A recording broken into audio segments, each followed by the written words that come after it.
Crooner Attitude, Jean-Baptiste Tuzet. Quincy Jones, une interview avec l'homme qui a bouleversé la musique populaire américaine. À l'heure où l'immense Quincy Jones, âgé de 84 ans, fait la une de la presse digitale avec de prétendues révélations outrancières sur la désinvolture sexuelle d'Ivanka Trump ou sur la pingrerie de Michael Jackson, Crooner Radio préfère prendre de la hauteur et vous proposer une interview de ce grand producteur-arrangeur sur la genèse d'un album qui aura marqué les années 80 dans le monde entier, Thriller. Un album produit par Quincy Jones et interprété par Michael Jackson avec une musique totalement innovante, pourtant imaginée et mixée par un homme qui dans les années 50-60 a fait également les beaux jours des meilleurs albums acoustiques de Frank Sinatra, Ella Fitzgerald et beaucoup d'autres grandes figures du jazz. L'apport de Quincy Jones à la musique populaire américaine devenue mondiale est beaucoup plus important que de savoir s'il a couché il y a 10 ans avec la fille du président des États-Unis ou s'il continue d'affirmer que les Beatles étaient de piètres musiciens. Nous vous proposons donc d'écouter l'interview de Quincy Jones racontant comment sa découverte du synthétiseur dans les années 60 l'a conduit petit à petit dans les années 80 à inventer le son qui marquera définitivement la fin des années 2000. Et juste après l'interview, nous vous proposons de visionner sur Internet la chanson State of Independence de Donna Summer.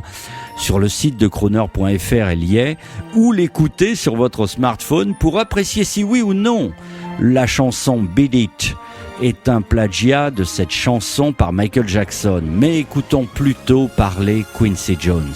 Well, again, experience helps. In around 1963 and 1964, there was a man. Bon, une fois encore, l'expérience aide. Aux environs de 1963-64, il y avait un homme qu'on surnommait le grand-père du synthétiseur, Paul Beaver, en Californie. Quincy Jones, comment vous, le grand arrangeur de Frank Sinatra ou Ella Fitzgerald, amoureux des big bands et des sections de cordes, comment vous avez-vous pu inventer le son des années 80? À cette époque, on était à la recherche de nouvelles sonorités et de choses qui avaient des couleurs différentes. Alors on essayait la clavinette, le novocorde. Et un jour Beaver dit « J'ai un nouveau truc, je l'ai eu à New York et ça s'appelle un synthétiseur, alors pourquoi est-ce que vous ne l'essayez pas ?» Et je l'ai utilisé le premier, j'étais le premier à utiliser le synthétiseur et je ne savais pas vraiment comment ça marchait. Et je suis retourné voir Paul et je lui ai dit « Qu'est-ce que vous avez d'autre ?» Alors il a répondu « Mais j'ai un synthétiseur ». Mais lui ai-je répondu, je l'ai déjà utilisé. Il m'a dit, vous n'avez rien compris. Et il a commencé à nous parler du synthétiseur. Et moi, j'ai regardé la machine et je me suis dit, non, vraiment, ça ne remplacera jamais le son de 30 violons ou celui d'un trompettiste. Et le synthétiseur ne sera jamais qu'un son supplémentaire pour élargir la famille. Alors dans Quincy Jones, vous associez les instruments acoustiques avec l'électronique des années 80, mais vous restez sur votre philosophie des arrangements. Vous ne cassez rien, vous complétez seulement. J'utilise l'électronique uniquement là où elle doit être utilisée et non pas à la place des instruments acoustiques, car on ne peut ôter sa dimension humaine à la musique. Quincy Jones, maintenant pour Crooner Radio, nous aimerions savoir qui a déclenché ce duo génial de Thriller avec Michael Jackson, cette réussite mondiale. Est-ce que c'est lui qui est venu vous solliciter? When Michael first talked to me about a producer, he said, "Would you find me a producer?" And we were in the middle of doing The Wiz. And I said, "Michael, I'd like to L'idée, c'est que quand Michael, pour la première fois, m'a parlé de production, c'était pour me demander de lui trouver un producteur. Et alors, on était en train de faire Wiz et je lui ai dit, Michael, on en reparlera plus tard.